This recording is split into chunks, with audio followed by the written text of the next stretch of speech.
અંકલેશ્વર શહેર અને આસપાસના વિસ્તારમાં મુસાફરોની સુવિધાઓમાં વધારો કરવાના હેતુથી અંકલેશ્વર એસટી ડેપો ખાતેથી 3 નવા રૂટની બસ સેવાઓનું ભવ્ય લોકાર્પણ કરવામાં આવ્યું હતું।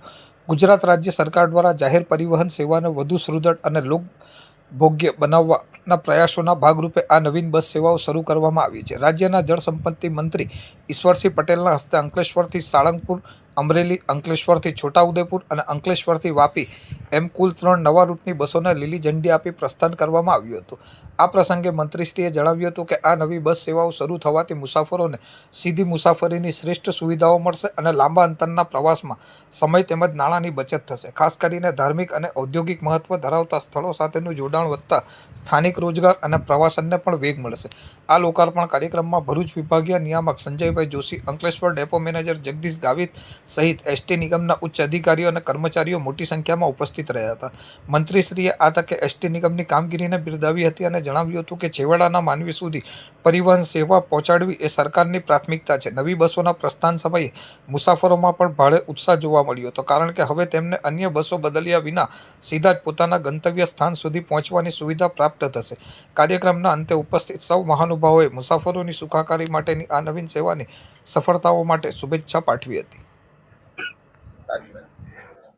आदरणीय मुख्यमंत्री श्री भूपेन्द्रभाई पटेल અને આદરણીય ડેપ્યુટી મુખ્યમંત્રી શ્રી હર્ષભાઈ સંઘવીજીના સાનિધ્યની અંદર આજે અંકલેશ્વર ડેપો ખાતે 3 નવી બસો જે આપી છે, જે મુસાફરોના આવવા જવા માટે સવલતતા એક નવી આજથી ઊભી થઈ છે। એમાં અંકલેશ્વરથી અમરેલી વાયા સારંગપુર હનુમાનજી, બીજી બસ છે અંકલેશ્વરથી વાપી, ત્રીજી બસ છે અંકલેશ્વરથી સુરત અને સુરતથી છોટાઉદેપુર। આમ 3 બસો આજથી અહીંયા શુભારંભ અંકલેશ્વરથી થઈ રહ્યો છે। ત્યારે લોકોએ સારંગપુર હનુમાનજીના દર્શન માટે જવું હોય તેના માટે પણ અંકલેશ્વરથી સારંગપુર અને સારંગપુરથી રિટર્નમાં ફરી પાછા દર્શન કરીને અંકલેશ્વર આવી શકે એ પ્રકારની સુવિધા પ્રાપ્ત થાય। ત્યારે આવનાર દિવસોમાં એસટી નિગમની વાત કરીએ, દર વર્ષે નવી બસો દરેક ડેપોને આપી રહ્યા છે। સાથે સાથે જે ભૂતકાળની વાત કરીએ ત્યારે ખખડધજ જે બસો આવતી તેની જગ્યાએ આજે સારી કન્ડિશનવાળી બસોનું અહીંયા